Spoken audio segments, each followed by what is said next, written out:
Ok, esto ya está grabando. Buenos días, Claudio. Buenos días, José Antonio.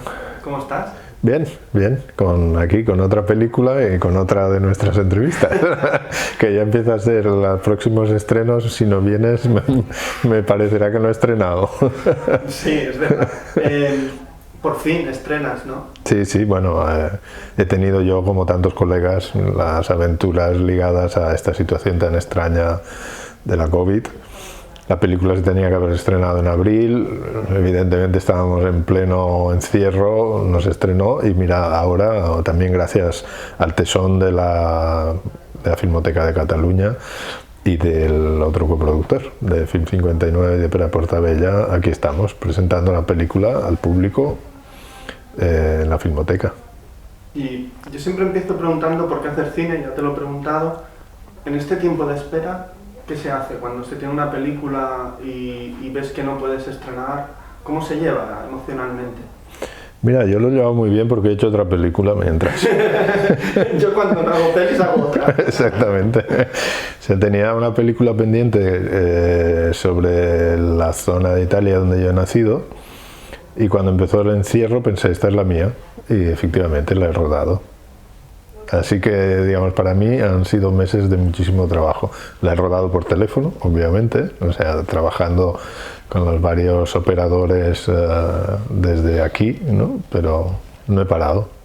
Y de hecho acabo de venir de Italia, donde he estado haciendo la postproducción, porque la película ya está acabada y en postproducción. O sea, has dirigido desde tu casa. He dirigido desde mi casa. Esto es algo extraordinario, ¿no? Me parece a mí. Mira, yo he adquirido una cierta experiencia en esto en mis películas anteriores, entre ellas la que has visto hoy, No nacimos refugiados. Si tú te fijas, en No nacimos refugiados hay escenas en Gaza, hay escena en Sierra Leona. Que tú no estabas. Obviamente. Hay otros operadores, ¿no? Exactamente. Entonces, ¿qué sucede ahora? Y esto empecé a hacerlo en mi película que rodé en Guatemala, en Sin Miedo. ¿Qué sucede ahora? Que por un lado, las comunicaciones telefónicas y Skype, ¿no? y videofónicas son muy sencillas, fáciles, pero por el otro también tenemos toda una serie de medios como es el Google Maps y el Street View, etcétera, etcétera. Entonces, por ejemplo, los planos que rodamos en Sierra Leona fueron a partir de la narración del personaje que nos cuenta esto, de George Freeman, que nos contó que le habían perseguido por la calle, y reconstruimos la que había sido el recorrido de esa persecución en Sierra Leona, en Freetown, después de lo cual contactamos una empresa de service en Sierra Leona, nos mandaron maquetas con un móvil, hicieron el mismo recorrido, yo le expliqué las características, etcétera. Vimos cómo podíamos hacerlo, qué es lo que nos interesaba, de lo que se podía ver, etcétera, etcétera, y después el operador lo rodó, digamos. Pues claro, nosotros entre el Street View, donde habíamos podido hacer el plan de la toma, los envíos por móvil WhatsApp, donde pudimos ver qué es lo que estaba haciendo el operador, y después la llegada del envío de lo que estaba rodando concretamente, fue una cosa dirigida en el sentido estricto de la palabra, ¿no? O sea, hubieron varias tomas. Sí, claro, para... Hasta que tú no lo viste claro, ¿no? Claro, y la hora, o sea, todo lo que se decide en una dirección es lo que hicimos. Con la diferencia que en vez de localizar estando allí, localizamos con el Street View, que en este caso se podía hacer. Entonces lo que he rodado en Italia ahora ha sido esto, pero aplicado a toda la película. O sea, toda la película está rodada así por razones obvias, ¿no? De que no se podía hacer de otra manera. Pero para mí no es raro, y creo que corresponde además a una cosa de nuestra época. Quiero decir, la capacidad de, como pasa en No nacimos refugiados, de alguna manera de hacerse cargo del mundo, de recoger imágenes del mundo significativas, y gracias a todo esto, digamos, gracias a cómo las redes nos presentan el mundo en este momento y los accesos que tenemos al mundo gracias a las redes. Bueno, me estás dejando, pero impresionado, ¿eh? Ya no hace falta ir al set. No lo creo, ¿eh? No quiero decir. Es otra manera, ¿no? Es otra manera. Es otra yo creo. Tiene que cohabitar con la otra, ¿no? Pero en el caso de la película de No nacimos refugiados, por ejemplo, hay tomas que directamente habría sido la de Freetown, digamos con una producción más fuerte habríamos podido ir a Freetown y hacerla. La de Gaza habría sido más complejo, porque entrar en Gaza a rodar es un lío, ¿no? Y en cambio los operadores de Gaza nos mandaron imágenes, estuvieron buscando por las callejuelas, etcétera, etcétera. Y además nos propusieron varias cosas, y esa imagen poética de la niña con el pañuelo que vaga por las calles, etcétera, se la debemos a ellos, pero también es una cosa construida. O sea, no son hallazgos, son construcciones que he hecho con grupos de operadores y de cámaras de allí. Yo veo que tu mirada es muy política, y me recuerda, viendo siempre tus películas, me recuerda aquella frase de Gramsci, que el ser humano es un animal político. Quería preguntarte, si no me estoy metiendo, ¿de dónde surge esta mirada política? Porque yo creo que esto surge de a lo mejor un padre reivindicativo, o no sé, de alguna mirada adulta cuando eras más joven que te interesó estos temas políticos, ¿no? Sí, mira, cuando yo era pequeño, yo vengo la mitad de mi familia son campesinos, y era una familia... Quería preguntarte por tu infancia, pero no sabía cómo hacerlo, así también. Ya está, ¿no? Ya has abierto la puerta, y además es... la mitad de mi familia, del lado paterno, es una familia campesina, y entonces cuando yo era pequeño, los sábados o los domingos, ¿no? Íbamos a comer allí y se juntaba toda la familia, una mesa de 15 personas, con la abuela, los tíos, las novias de los tíos que venían de otro lugar, etc. Una gran familia italiana, y la cosa acababa regularmente a gritos sobre cuestiones de política. Todos eran de derechas, menos un tío que venía de Cerdeña, que era el tío comunista, ¿no? Conforme fui creciendo, por razones obvias de generación y de ganas de enfrentar de los padres, yo también me hice de izquierdas, no comunista, pero de izquierdas. Y entonces, conforme empecé a tener opinión propia, empecé a participar en ese jolgorio de fin de semana, y además con un papel importante, porque no tenía mucha gente de izquierda para discutir. Y era tan importante mi papel que llegó un momento en que cuando se pasaban conmigo y estaban todos gritándome, les decía: calma, porque si no el domingo que viene no vengo. No tenéis no tenéis, se acabó el combate, no tenéis con quién discutir. Dicho esto, sin duda había en el aire una fuerte discusión política cuando yo era pequeño, todavía con esa dualidad entre Rusia y Occidente, ¿no? Los países del este y Occidente, el comunismo, ¿no? En esa zona del noreste de Italia donde yo he nacido, son católicos antropológicos, ¿no? Con variantes más de derechas, más de centro-izquierda. Y con un fondo también, y en este el catolicismo es muy particular, ¿no? Porque puede ser muy conservador, pero al mismo tiempo todo lo que es la parte de la limosna, del cuidado de los pobres, que está en el mensaje evangélico, está allí potente. O sea que es un conservadurismo particular, ¿no? No es el protestante, es otra cosa, ¿no? Pero bueno, esto son si quieres, es la parte freudiana del asunto, ¿no? De dónde viene. Lo que sí creo, y me ha seguido interesando después ya en mi vida más consciente, es que la política es una pasión, ¿no? En el sentido específico del término. No solo el hombre es un animal político, como decía Gramsci y Aristóteles antes que él, sino que además Aristóteles mismo decía que no hay ciudadanía sin filia. Sin afecto, algún tipo de afecto con tus conciudadanos, ¿no? Algunas ganas de estar juntos. De manera que la política es una pasión de lo humano, ¿no? Yo diría lo político, para diferenciarlo de la política esta de cada día, de lo que dice este político, sí, lo que dice el otro, ¿no? Bueno, no solo la burguesía, porque bueno, de la pelea política, llamémoslo, ¿no? De las esgrimas varias. Pero lo político, aquello que funda la sociedad, es una dimensión de lo humano que forma parte de algo que es a la vez tan atractivo y misterioso como lo erótico, digamos, porque estamos juntos, ¿no? ¿Por qué estamos juntos?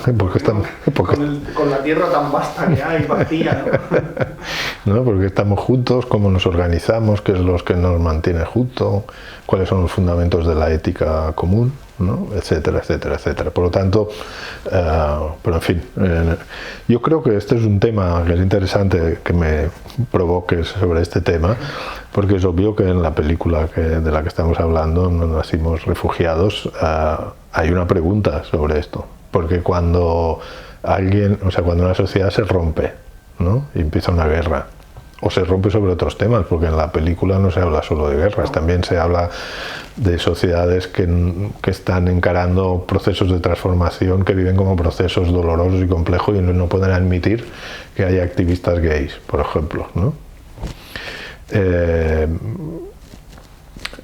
Cuando las sociedades se rompen, ¿qué sucede, ¿no? Con esta pasión del estar juntos, ¿no? Se rompen, unos son echados o se tienen que ir, y luego la pregunta fundamental, ya que esta es una película hecha en Europa, ¿no? Es ¿qué pasa con aquellos que no formaban parte del nosotros, ¿no? Todo nosotros tiende a pensarse como el nosotros original, pero da un poco de risa eso, ¿no? Sabemos que no hay nosotros original. El ejemplo más, creo que más irónico de esto que te digo, fue una vez que estaba haciendo una entrevista en el Carmel, aquí en Barcelona, y un planchista me dijo, no, en este barrio está muy bien, estamos todos bien, porque este es un barrio todo de inmigrantes, somos todos de inmigrantes y nos conocemos y sabemos, tenemos historias comunes. Pero tenemos un problema. Y digo, ¿cuál es el problema? Dicen, los inmigrantes. Y dije, ¿los inmigrantes a qué te refieres? Dice, no, sí, los latinos, los chinos que han venido ahora, etcétera, ¿no? Y le dije yo, oye, pero es la misma palabra. Y me dijo, sí, pero no es lo mismo. Y a su manera tenía razón, o sea, estaba indicando realmente la verdad era que su nosotros no era un nosotros estable, y el nosotros que tendrían que pronunciar después de que llegaran estos otros, pues sería otro nosotros. Esta es la verdad, o sea. Sí, los últimos en llegar son otros. Son otros, y luego son nosotros, son nosotros una vez más. Y después de hacer una película en Guatemala sobre también política, también sobre la dictadura, los desaparecidos, de repente una película en tu casa, ¿no? En 2 o 3 calles más de donde vives. Sí. ¿Cómo sucede esto? ¿En qué momento explota en tu cabeza y dices, buah, quiero hacer esto porque me interesa este tema? Bueno, tú sabes que yo no he nacido en Barcelona, o sea, llegué aquí con 12 años y además no he vivido aquí toda mi vida, estuve viviendo muchos años fuera, etcétera, ¿no? Mi ciudad, Barcelona, siempre me ha interesado. Y de hecho he trabajado mucho sobre la ciudad, quiero decir, a través del Carmel, un ejemplo, ¿no? De una pregunta sobre un barrio popular. Muchos de mis trabajos artísticos, ¿no? Y luego Born, del que hablábamos, ¿no? Una pregunta sobre la historia de la ciudad, ¿no? La historia entendida además como historia íntima, una vez más, ¿no? Entonces a mí me interesa de manera particular cómo la historia con la H mayúscula, por decirlo así, ¿no? La historia de los grandes sucesos se articula después en las vidas concretas de las personas. Yo creo que esto es lo que ha continuado, una constante de mi trabajo. Y obviamente la ciudad, el entorno en el que vivo y del que yo formo parte además, o sea que me veo como sujeto de esa comunidad, de esa sociedad, para ser más preciso, me permite como acceder a algunas de las preguntas que me hago, ¿no? Como las que decíamos, cómo vivimos juntos, qué hacemos juntos, ¿no? Entonces, la pregunta directa sobre mi entorno siempre está allí, y mi placer y mi interés de hacer algo sobre el entorno siempre está allí. En este caso fue un momento en el que me pareció que en plena crisis de refugiados, ¿no? En 2015 así empecé a pensar este proyecto que luego fue madurando en los años siguientes y me pareció que lo que yo podía ofrecer era una cosa que de la que no se estaba hablando. Porque la tentación con los refugiados, primero, es olvidar que ser refugiado no es como ser de un país, ¿no? Uno es refugiado un ratito de su vida. Después es ciudadano de otra ciudad. Primero era ciudadano de Damasco y luego es ciudadano de Barcelona. Y mientras, en el tránsito, es refugiado. Porque si tuviéramos que echar cuentas de todos los refugiados que hay en Barcelona, y de esto también habla mi película, no acabaríamos nunca. O sea, la mitad de esta ciudad son refugiados o hijos de o nietos de, ¿no? Casi todos somos refugiados de algo, ¿no? ¿Todos? Sí, esto aparte, pero incluso, digamos, sí. Concretamente, ¿no? Sí, concretamente, si empezamos por la guerra civil, ¿no? Los refugiados de la guerra civil y luego las diferentes oleadas que han nutrido, ¿no? Los diferentes momentos de la ciudad, ¿no? Entonces, me pareció que mi punto de vista, lo que yo podía ofrecer, no se está hablando de él. Porque la gran tentación en nuestra época es de ensalzar las víctimas como víctimas. Ensalzar las víctimas como víctimas tiene el valor de la sensibilización, desde luego, pero deja a la víctima en un lugar de impotencia, ¿no? La víctima es impotente por definición, porque si fuera potente no acabaría de ser víctima, ¿no? Es doble maldad, ¿no? Bueno, no es maldad, son cosas de las civilizaciones, porque en la nuestra una civilización que a través del consumo ha acabado en un narcisismo radical, y el narcisista es víctima por definición, ¿eh? Porque se le debe todo, ¿no? O sea, el narcisista no es luchador, el consumista no es luchador, ¿no? Por definición. Porque compra lo que hay.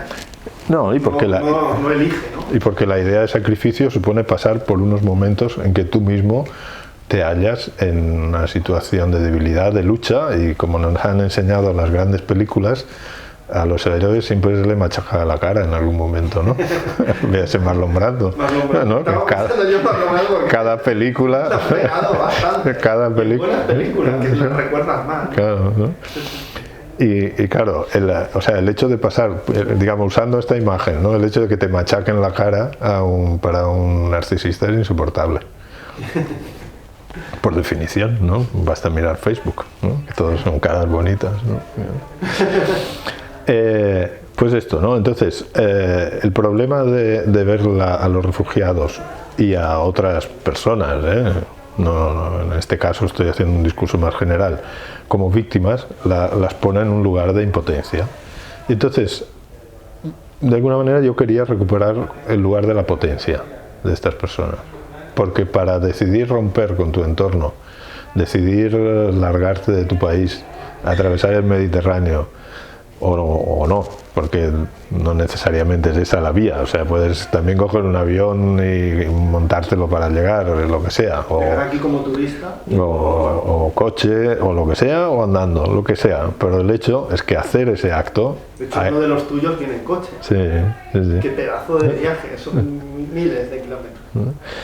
Pues el hacer el tomar esa decisión y luego hacerla, ejecutarla, llegar aquí y construirte otra vida, hay que ser muy potente.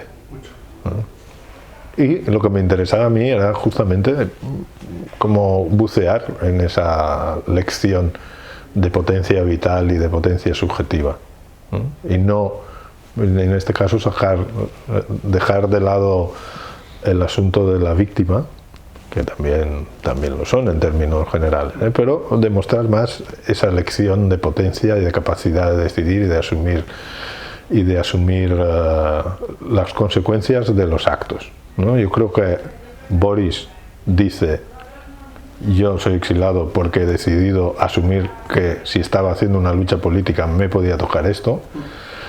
José Luis Bumba lo mismo, dice: yo he montado un partido político secreto en la oposición, etcétera, y he acabado exilado, es lo que hay. Gabriel también, pero también lo dice Irina, ¿no? Irina dice, yo amo a mi marido y no quería verle morir. Y me lo he traído aquí, ha sido un lío increíble, hemos estado en 1000 peligros, pero, como dice ella, ¿no? El amor es un don y no todo el mundo lo tiene, ¿no?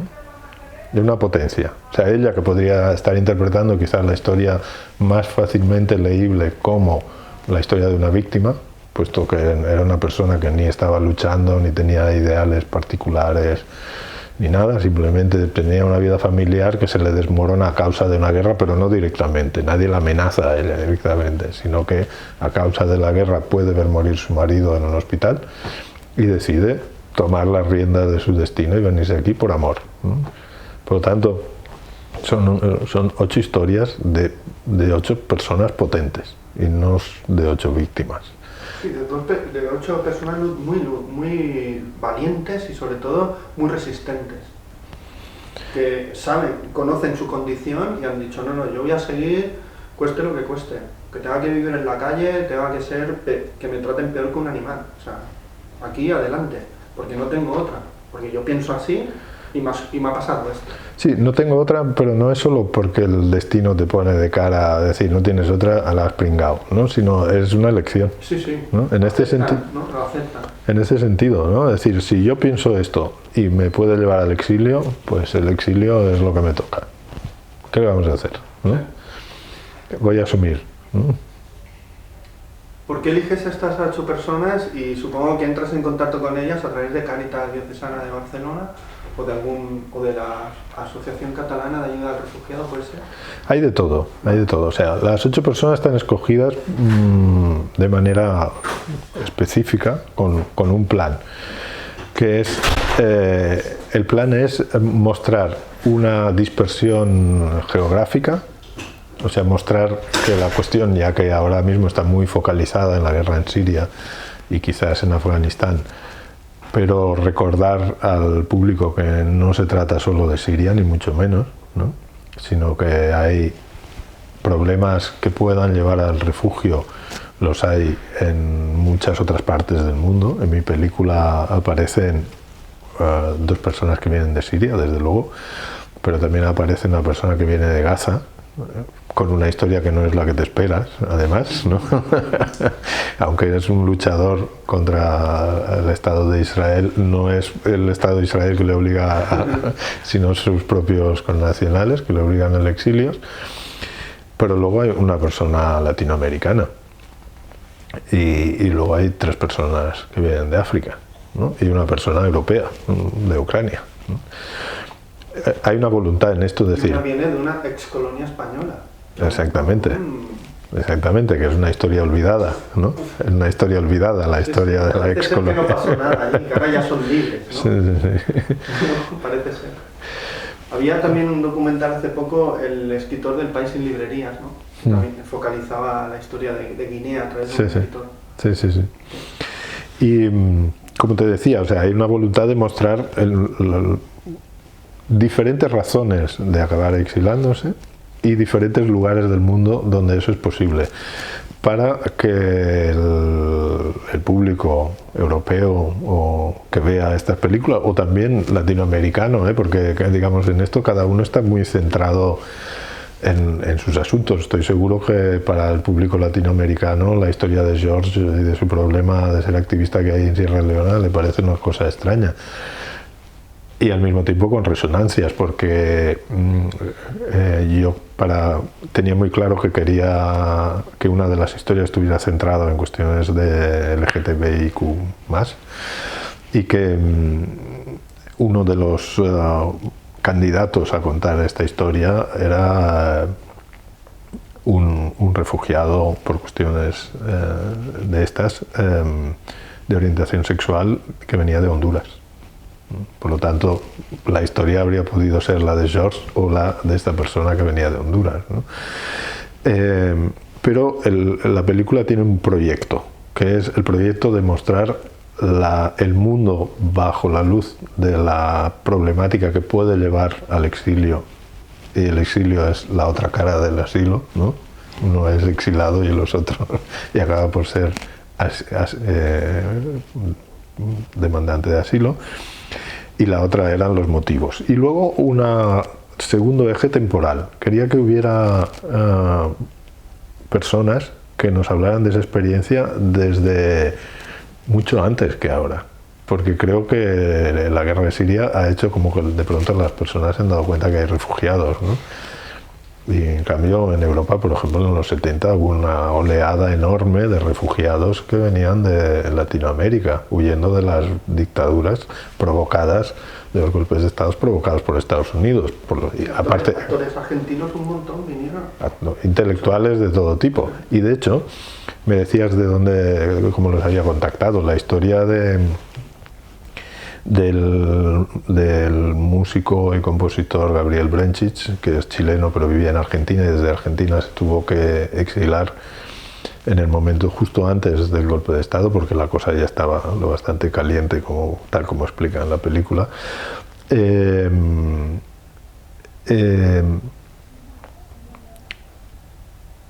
A ver, ahora, ¿qué te estaba diciendo? Sí, la historia de Gabriel. Sí, que Gabriel Brenchich fue mi maestro de composición. Mi maestro de composición, porque como tú, la amistad o la relación? Como tú sabes, yo empecé mi carrera como músico, ¿no? Yo era intérprete de flauta y compositor. Haces muchas cosas, Claudio. Tengo una carrera muy zigzagante. Siempre buscándote, ¿no? Siempre andas buscándote, eres un aventurero de ti mismo. Pero el cine te permite justamente que todas esas experiencias se acaben, ¿no? Acaben metidas, porque hay música, hay diálogos, ¿no? Hay el gusto por la estética de la imagen, etcétera, etcétera. Y con Gabriel nunca he perdido el contacto porque le considero mi maestro. Fue el que me puso en la pista no solo de la música, sino de lo que significaba ser artista, ¿no? O sea, ejercitar tu sensibilidad creativa, tanto desde el punto de vista estético como ético, digamos, ¿no? Y Gabriel nunca había querido hablar de esto. O sea, justamente Gabriel era una persona que nunca fue por la vida de víctima, ¿no? Sino que no quería hablar de esto, ¿no? Vamos a trabajar sobre el arte, la composición, etcétera, etcétera. De esto no quiero hablar. Entonces, cuando empezó a surgir este proyecto, le llamé y le dije: Gabriel, ¿quieres que hablemos de esto ahora? Y me dijo: vale. Y entonces entramos en una dimensión favorecida por el hecho de que había mucha intimidad amistosa entre él y yo. Entramos en la dimensión de la narración de esa cosa tan dolorosa de la que él nunca había querido hablar, ¿no? Ese fue su caso. Luego, en algunos casos, sí que fueron contactos a través, sobre todo, del CCAR, ¿no? Del Centre Català d'Ajuda als Refugiats, que es la branca catalana, ¿no? La rama catalana del Centro Español de Ayuda a los Refugiados. Por cómo es la estructura, la organización de la acogida en España, que está totalmente en manos de las ONGs, ¿no? No es el Estado que se ocupa directamente de ello. Bueno, hay diferentes modelos. El modelo español es este. O sea, el Estado deriva toda la organización de la acogida a ONGs como el CCAR, ¿no? Y el CCAR entendió pronto el proyecto y me brindaron mucho apoyo y me dieron acceso a instalaciones, etcétera, etcétera. Pues rodé muchas cosas con ellos, ¿no? Y luego, digamos, como yo tenía en mente de lo que quería hablar, por lo tanto fui buscando, ¿no? Fui buscando en las asociaciones, eché mano de personas que conocía, a otras personas llegué simplemente rebotando, ¿no? Tal persona, amigos que me presentaron, amigos que se estaban metidos en esto y que me acabaron presentando las personas que buscaba, o a veces incluso personas que me habían dicho que sí, que participarían y que luego es un asunto muy delicado y me dijeron: mira, yo no, al final no lo quiero hacer, pero pregúntale a este, ¿no? Y así se llega. Pero digamos, lo que hay aquí es un proyecto de hablar de estas cosas y de hablar con estos criterios. No es que fuera recogiendo testimonios y luego los acabara montando, ¿no? Ya que estás hablando de personas anónimas y las estás visibilizando. Bueno, no son anónimas, perdona, ¿eh? Justamente mi película les pone nombre a todos. Anónimas para la mayoría mayoría, ¿no? Porque a lo mejor yo me cruzo con ellos por la calle y no sé nada de su historia. Para mí son... y tú las visibilizas, ¿no? Cuentas su historia. Había una idea de filmarlos que no fuese... Porque yo quiero contarte esto, ¿no? Lo de... Para mí el plano final es un plano de mucha esperanza. De hecho hay un momento que en la película lo dicen, hay que tener esperanza, ¿no? Y yo creo que en la sociedad tan capitalista, consumista que vivimos, la esperanza se ha perdido mucho. Parece que la esperanza cuesta dinero. Y no, yo creo que es un sentimiento, y tú en tu película quieres lanzar ese mensaje de esperanza, ¿no? Algo que parece como de otro siglo, o de otras vertientes casi religiosas. Ese humanismo, ¿no? Decir, no, hay que tener esperanza. Pero mira, eso es una especie de, te diría que es una consecuencia del planteamiento, porque si el planteamiento es el de mostrar la potencia de estas personas, es obvio que la potencia lleva a unos actos y los actos tienen consecuencias. Por lo tanto hay esperanza en tanto que no es un planteamiento pasivo de a ver, no sé qué me va a pasar, ¿no? Que es donde aparece la desesperanza. Si tu planteamiento es decir, no, yo voy de esto, y si hay que exilarse me exilo y allí voy y marchando. La esperanza es como una consecuencia lógica, porque te consideras a ti mismo un sujeto activo. Por lo tanto, no es siquiera que haya esperanza, sino simplemente sabes que tienes la capacidad de hacer pasar cosas. Por lo tanto, pasará, algo pasará, porque eres activo, participas, estás metido, tienes proyectos, ¿no? Si te dejas invadir por el narcisismo ambiente, es totalmente desesperanzador, porque entonces el narcisista no actúa, sino que está esperando que los demás satisfagan sus deseos, y la consecuencia directa es la melancolía y la desesperanza. Entonces, en este sentido, creo que estas personas tienen mucho que enseñarnos, justamente. Tienen mucho que enseñarnos porque son personas activas y potentes. Y nos enseñas que una vida vivida como persona activa y potente es una vida que continuamente abre el tiempo delante de sí. ¿Qué te gustaría que la gente después de ver la película se fuera a casa pensando? ¿Qué te gustaría? Luego que piensen o no es otra cosa. Mira, en este sentido... Es lo que decía Mafalda, ¿no? Que con que piensen es suficiente. Sería presunción por mi parte indicar lo que tienen que pensar. No, pero ¿qué te gustaría que...? Piensa que yo he estado en mis películas, y ya lo sabes, estoy muy en la posición de como de mostrar un mundo. Por lo tanto, incluso las posiciones que hay entre los diferentes refugiados que hablan en mi película son muy diferentes, ¿no? Quiero decir, son muy variadas. Los hay que de alguna manera abjuran de lo que hicieron, que les parece que aquello por lo que lucharon en realidad no ha acabado donde no querían, otros que lo asumen, otros que lo asumen con unos traumas, ¿no? Otros que han encontrado, como en el caso de Gabriel, una especie de camino de redención, que lo dice claramente, ¿no? Dice el camino de redención que supone la creatividad a partir de la elaboración de ciertos traumas. Quiero decir que son vidas, y la vida no es nunca un proyecto unívoco que se realiza así por etapas, en el caso de que haya proyectos. Son vidas complejas con sus sombras y sus luces. Por lo tanto, no me atrevería nunca a decirle al espectador lo que tiene que pensar, sino simplemente lo que quiero es ofrecerle mucha materia sobre la que pensar, con muchos aspectos diferentes. Yo tengo mis ideas, obviamente, pero en la película no hay una tesis, ¿no? Y lo he evitado, o sea, creo que es una limitación. O sea, puede ser que en algún momento esté bien hacer una película que sea un panfleto, y además, si quien hace el panfleto es Dziga Vertov, hace unos panfletos maravillosos, ¿no? O Farocki, ¿no? O Farocki, exactamente, ¿no? Que hagan todos los panfletos que quieran. Que hagan los panfletos. Ya no podrán hacer más, pero todos los que hicieron, que existan. Exactamente. Que se reproduzcan. Exactamente. Pero creo que ponerse en la posición del panfleto, incluso de la denuncia, es una cosa muy funcional, que parece tener un gran impacto, pero suele tener un impacto a muy corto plazo. Mientras que mi aspiración sería poner sobre la mesa artefactos culturales, películas en este caso, que tengan la capacidad de quedarse allí, de producir sentido, de seguir produciendo sentido, ¿no? Por lo tanto, de ofrecer visiones complejas, justamente de no simplificar. Y en esto creo también que estoy intentando decir algo político, porque en este periodo, ¿no? En este periodo ya la voluntad de hablar sin simplificar ya es política de por sí, ¿no? Cuando estamos en manos de personas que todos tienen un asesor de imagen que le dicen tienes que decir un eslogan, ¿no? Y dicen no, o sea, la vida no son eslogans, ni tampoco son fotos de Facebook, ¿no? Ni tampoco son presentaciones en Facebook, ¿no? Donde te presentas de la mejor de las maneras. Es una cosa compleja de la que hay que hacerse cargo en toda su complejidad.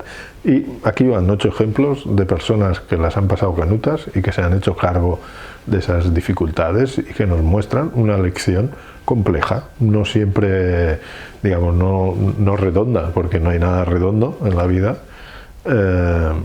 de cómo atravesar un momento de dificultad. Es como aquello, ahora me estoy leyendo un libro de Benedetti y Benedetti decía mucho, sí, yo estoy enamorado, pero siempre hay matices. Pues en la vida siempre hay matices. Claro. Uno no está 100% seguro de nada. No nacimos refugiados, el título ya es un golpe en la mesa. O sea, claro. Esto, no hay medias tintas. Esto es línea recta y rápido. Bueno, no nacimos refugiados, el título resume esto que te decía, que nadie es refugiado, ¿no? Es una transición legal, porque mientras eres refugiado sigues siendo la misma persona, ¿no? No cambia de cara. Exactamente, ¿no? Tienes otro documento. Pero, y en este título quería dejar claro tanto la dimensión existencial del asunto, porque claro, al decir no nacimos refugiados, creo que estás sugiriendo al espectador de que va a haber algo que tiene que ver con la vida de las personas y no con su situación legal, ¿no? Tanto como recordar que la situación legal es esto, es una situación transitoria. Uno es refugiado en un cierto periodo de su vida, ¿no? Y puede recordar que había sido refugiado. Uno es divorciado un tiempo, no toda la vida. ¿Qué? No divorciado, no, es soltero. Exactamente. Se puede hacer este símil. Sí. Ahora para terminar me gustaría que me dijeras si tuvieras que referenciar una película hermana con la tuya, ya que hablamos de política, la hermandad siempre... Camarada. Una película camarada a la tuya, ¿cuál sería? Mira, la mayor parte de las películas recientes que he visto son películas de denuncia, más bien. Quizás Fuoco a Mare tocaba, pero seguía siendo una película de denuncia, porque Fuoco a Mare estaba centrada más casi en la existencia del pueblo más que de los refugiados, ¿no?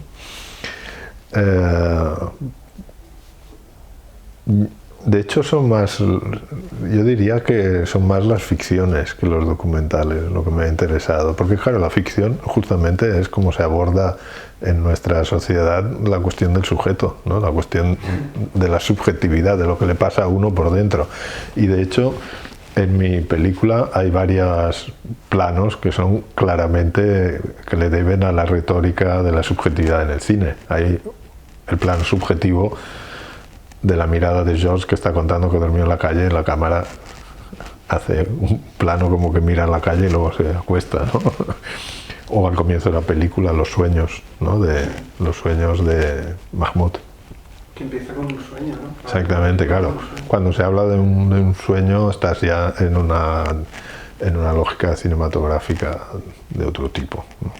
Y claro, allí ya entramos en todo un mundo de películas que, aunque no es de refugiados, siempre me ha parecido como un modelo, las uvas de la ira, si quieres, ¿no? Que además el John Ford no era progresista, justamente, ¿no? Esta complejidad, ¿no? propia de los artistas, ¿no? Como Clint Eastwood, que hace películas muy humanistas, muy de las personas, y él es muy conservador. Sí. Dices, aquí, ¿en qué momento, no? Bueno, porque, ¿no? Porque las personas somos complejas. Los matices, ¿no? Sí, somos complejos. Sí. Pues nada, Claudio, un placer volver a hablar contigo. Ya es la tercera vez que hablamos. Somos casi de la familia. Somos casi de la familia. y nada, muchas gracias por hablar conmigo, por tu tiempo, por tu película. Yo siempre digo, hasta la próxima película. Sí, está en el horno, la próxima se está haciendo ya. No solo está en el horno, sino que está en postproducción, que es como ya cuando le pones la salsa después. Sí. Pues muchas gracias. Muchísimas gracias a ti.